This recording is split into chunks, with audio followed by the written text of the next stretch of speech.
was someone else who intrigued her son. He met Irvin at lunch. Irvin is a good dude. I like Irvin a lot better than Magic.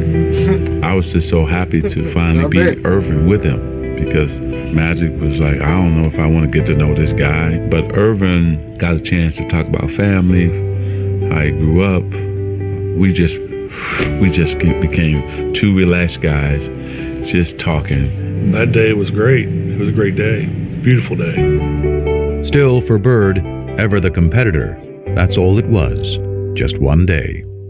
Magic thinks the next year, okay, well, now we're great friends. So, after the game, we're going to go out, we're going to have a beer. And Larry's like, no. Nah. You're right. I know you better. Larry. You're a good guy, but I still don't want anything to do with you. Nah. He's a happy-go-lucky guy. If me and him got to be really good friends, go out on the court, he could still play the same game. I couldn't.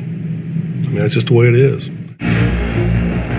But when the ad hit the airwaves, for others, the perception changed. I saw those limousines going through the cornfields, and I said, no. They didn't sell themselves out. I heard Converse made a pair of Bird shoes for last year's MVP. Yep. But they made a pair of Magic shoes for this year's MVP. Okay, Magic, show me what you got. Well, this is really a business thing. The Bird shoe, the Magic shoe. And maybe that's where the business thing started to get bigger and began to trump who they both really were. It polarized the whole idea of lunch bucket versus Hollywood, white versus black. Just cemented all the differences between them. Kids weren't wearing black gym shoes because they didn't want to be associated with the Larry Bird camp. You wore your white Converse. The basketball rivals had morphed into cultural warriors, and race, more than ever, had become an unavoidable part of the conversation. But nothing about Bird and Magic had ever been as simple as black and white. One of the big reasons this rivalry became so emblematic of so many things is because it was an easy dichotomy for people to understand. But it's crazy to simplify it as saying white people like Bird and black people like Magic because 13% of the country is black, but it wasn't like 87% of basketball fans preferred the Celtics. Who's your favorite basketball player? Magic Johnson. Who's your favorite movie star? Eddie Murphy. Pino, all you ever talk about is nigga this and nigga that. And all your favorite people are so-called niggas. It's different. Magic, Eddie, Prince are not niggas. I mean, they're not black. I mean, let me explain myself. Has the N-word ever been used by a white person to describe Irvin? I doubt it. But as Magic enjoyed his image as a crossover star, it was Bird, the one-time great white hope, who had further emerged as the polarizing racial figure, due in part to that era's increasingly conservative political climate. The rolling back institutionally of the achievements of the civil rights movement were going on apace from about 1975 on. But the triumph of the movement that rolled it back took place in the 1980s. And I think there was people who were very aware in the black community of what was going on. And I think there was a lot of sublimated frustration. And I think one of the ways it got sublimated was into basketball. And I think Larry, through no fault of his own, was the receptacle within which the lingering resentments somehow floated. And after Bird led the Celtics to the championship in 1986, his third in the pros, winning his third straight MVP award in the process, the resentment grew. I always felt that the press was biased in favor of Larry Bird. It always felt to me like they were going to make Larry the hero. You know, you'd see somebody score and Larry would be in a cast in a suit on the bench and they'd say, Larry Bird made that possible a couple weeks ago when he told that guy he could do it, and he just did it. They gonna get his motherfucker the assist and he not in the game? Not to be racist, but we have a white guy who's the best in the world. It's predominantly a black sport now, and you got a guy like Larry Bird who can't run, who can't jump, but can do everything out there. That don't mean nothing to me. So strange to see a white man say that about Larry Bird. He can't run, he can't jump. What? So you gave him the most disrespectful, backhanded compliment I've ever heard in my life. It don't mean anything to me. It never has. I believe that. I don't know why. Clearly. I mean, am I doing something wrong here? Bird may have sought to avoid the conversation entirely. Bird was gonna kick ass, The more black he and wanted, white. the less he could escape. Matter of fact, he used to shit on white players.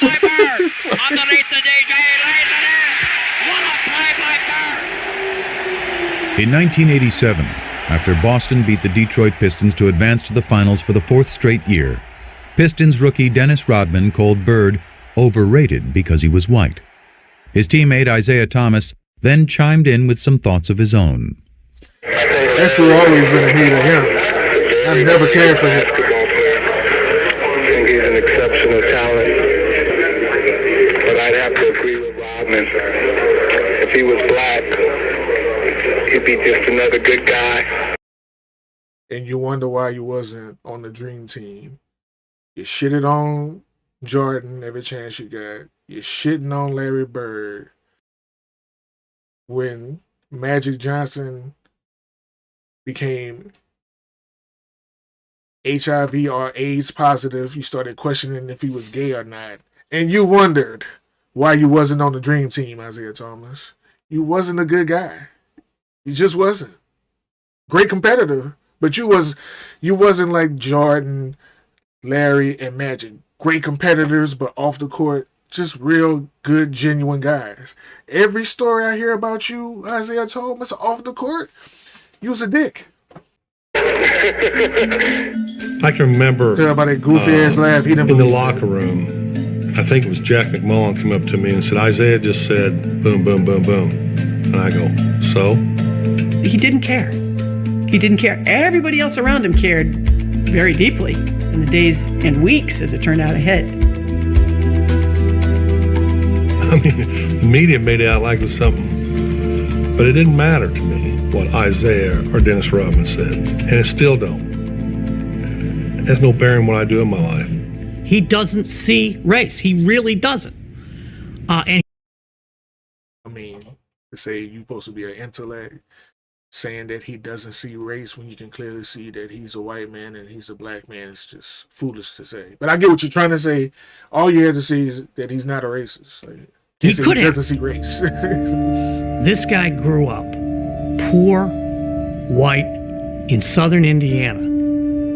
Southern Indiana, the home, by the way, of the modern Ku Klux Klan. Yeah. How he managed not to be affected by the cultural milieu that he grew up in is, I think, a miracle. To me, it's inexplicable. That's true. When I was in about 6th or 7th grade, I couldn't wait till school to be over because I knew over on the courts, the waiters from the hotel would be over there. They were black, older, and they let me play.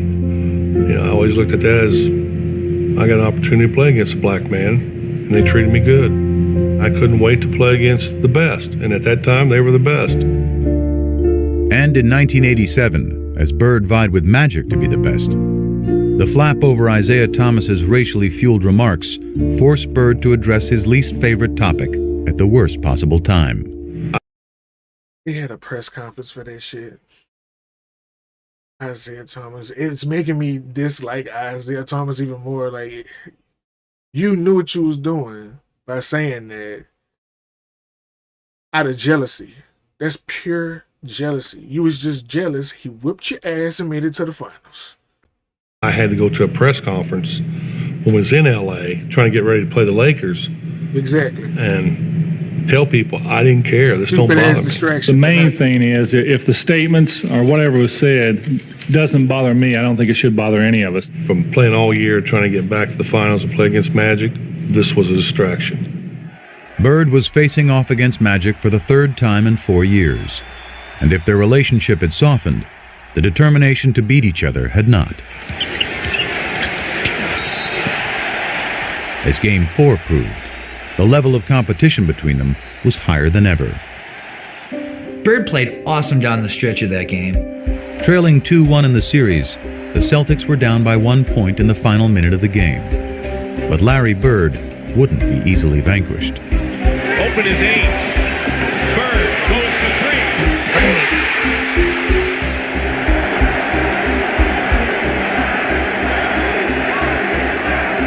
With 7 seconds left, though, the Lakers still had life. 3 years earlier in the '84 finals, Magic had flubbed a similar situation. He did more than flub. But this was a different Magic. He was stunned. One with a whole new bag of tricks. my man switched to Kareem, and Kevin McHale jumped out to me. As soon as I saw Barbecue Kevin, chicken. I said, I'm taking it. You know, Magic puts it on the floor, a couple head and shoulder fakes. That shot. He raised up in the air, and there was nobody that was going to get that shot. Okay, I didn't know it was that final, so that's where the hook from Magic. I thought that was his rookie year when he made that hook shot. Oh, okay. Scores with 2.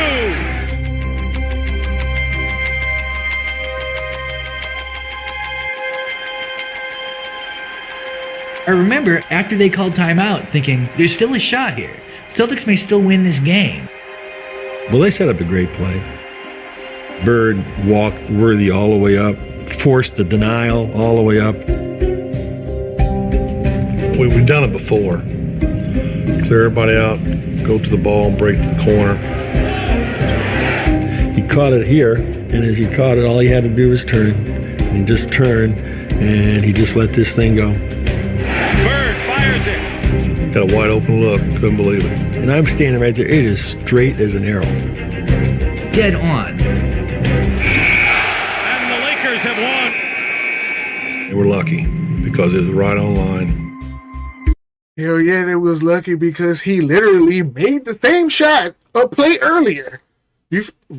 Right after, before Magic made his hook shot, that's the same exact shot that he just made, but missed the game winner. Yeah.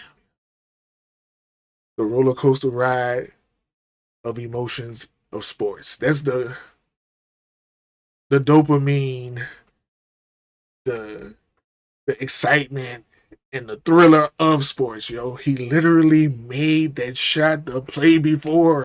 He looked at me like, how did you ever leave me that wide open? That's probably why he missed. You gotta be kidding me. He ain't have nobody on him. He probably was so shocked he was so open. Like, the Lakers won the series how am I in 6. this open?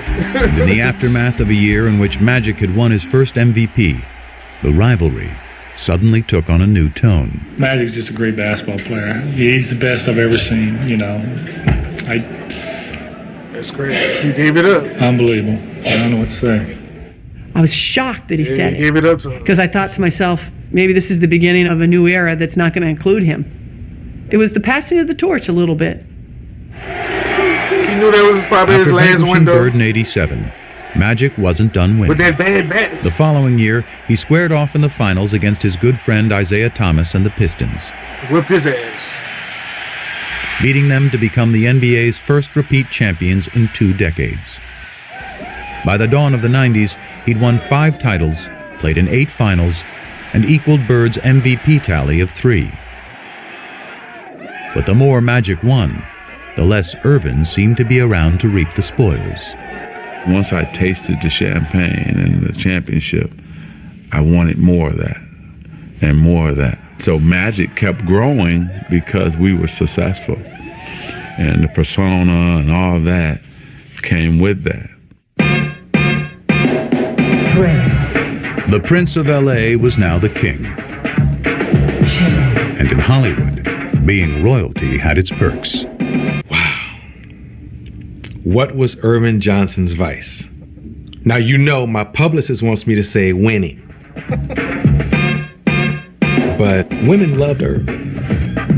Back then, before voicemail, they used to have these mail slots in the hotels where you leave your key. And when we get into a town, Irvin's mail slot would be so packed, and it would be just Susan and a phone number, Linda and a phone number, Joyce and a phone number. I mean, that was every city, every time.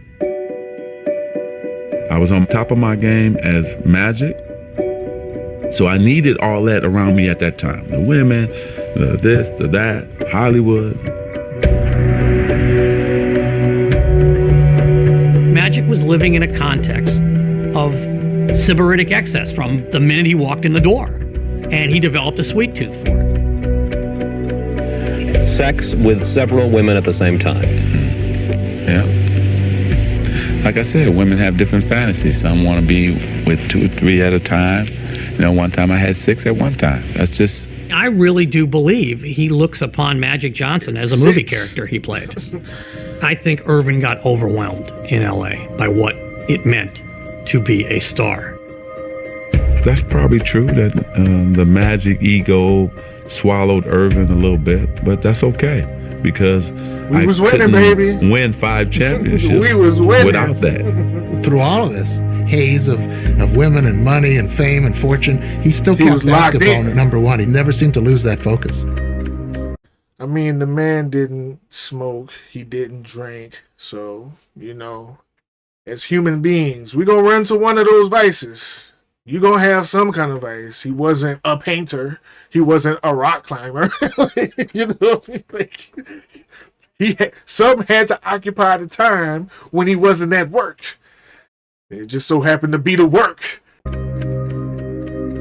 Larry had 2 jobs his last 7 years of playing. It was playing basketball, and then it was him being committed to taking care of his back. I remember this part. He had first heard it in 1985, building the driveway at his mom's house back in French Lick.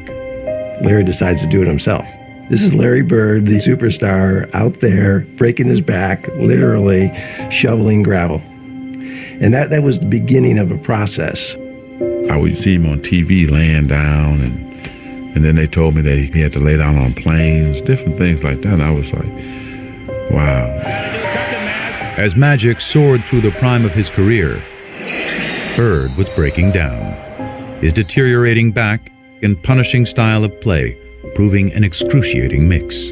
From 88 to 92, it was painful to watch. It was painful to cover. Larry is quite ornery when he's not feeling well, which means he was ornery for those next 4 years. He could manage the pain in a way that very few people can do. There'd be days he could come in the office and he couldn't stand up straight. But even after 2 ruptured Achilles tendons and surgery on his back in 1991, Bird kept going to work. Product of a lesson learned many years before, seeing the swollen ankle of a man long since gone. Well, we don't know if it broke or not, but it looked broke to me.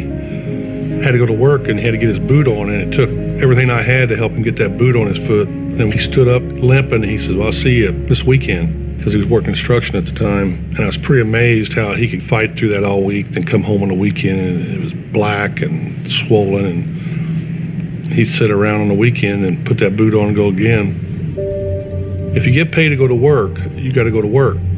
It was a situation that he was seeing almost daily. He had lost the structural stability in his spine, so it would slip into abnormal positions to try and lock itself to get an artificial stability.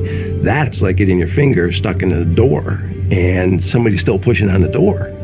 So what we had to do was unlock his spine, realign it, do techniques that would hold that for 4 hours, 6 hours, that type of thing, and then he'd go play basketball.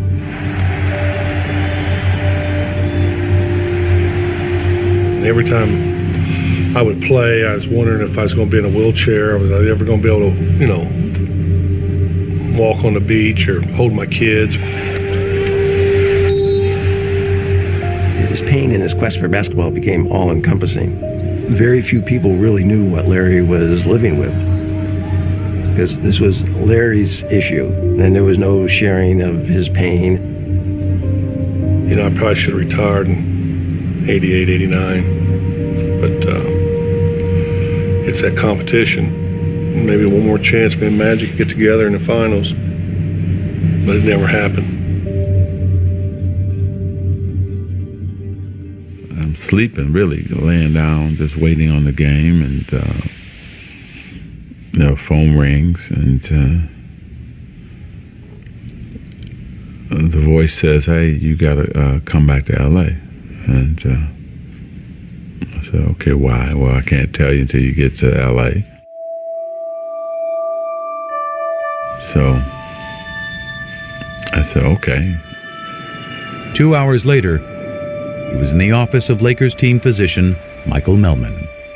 Dr. Melman, he starts to tell me that, through the physical that I took, that they discovered that I had HIV. HIV. I said AIDS, but HIV is what it was. First time ever in my life. I'm such a control freak, right? Do things the right way. I'm out of control. Oh, it was everything. how is it possible? What happened? How did it happen to me? I mean, Magic, you just literally said you slept with 6 women at one time. I'm just saying, you said that you slept with 6 women at once, probably multiple times. I mean, it happened to me, and my mind is racing, and then you're just devastated. Further complicating things, Magic had gotten married just 2 months earlier, and he feared the worst for his new bride, Cookie, who was pregnant with their first child. I don't know what's going to happen with my wife and my baby. I don't know what's going to happen to me. I don't have control of the situation, and I was lost just for that next 2 or 3 weeks. And after Magic learned neither his wife nor his unborn child were infected, he began revealing the news to his inner circle. The phone rang, and it was Magic's agent, Lon Rosen. And he said, Irvin's looking for you, call him. And I said, I'll call him when I get to Paramount. And he says, call him now. I said, Lon, I'll call him when I get to Paramount. I'll be there in 20 minutes. And he said, you got to call him now. Irvin's HIV positive. I remember I was sitting on the bed. I remember standing up at that point. And I said, how is that possible? I'm thinking Irvin's going to get skinny and die. I mean, literally, that's what I thought. Irvin's going to get skinny and die. Everybody thought that. The first person I thought of was Larry. I wonder what Larry thinks. The day that I heard about Magic, it just sort of changed my love for basketball. It shook me up. You get that feeling, probably the same type of feeling I had when my father died. He wants to understand why, how can I talk to him? I need to speak to him. It was just really important for Larry to talk to him. It's sort of, I don't know. I wanted to hear it from him. Probably didn't believe it. Oh, man. The big old sweetheart. Called me and we're talking, just big old how you doing? I heard about it. And you can almost hear both of us with some tears in our eyes. He knew it was over. And I'm choked up because he did call me. And,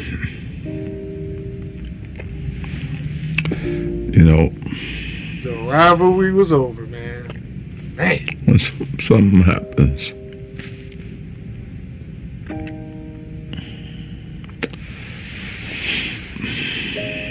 to you,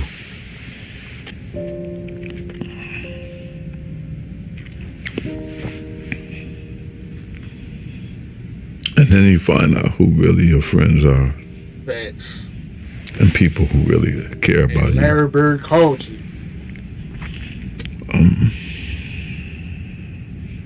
You figure all those battles, all those things we had to go through as warriors, as competitors, and as men. And here this man says, hey, you know what, man, you're okay. And so that was the greatest moment for me too, to have him check on me and to make sure I was okay.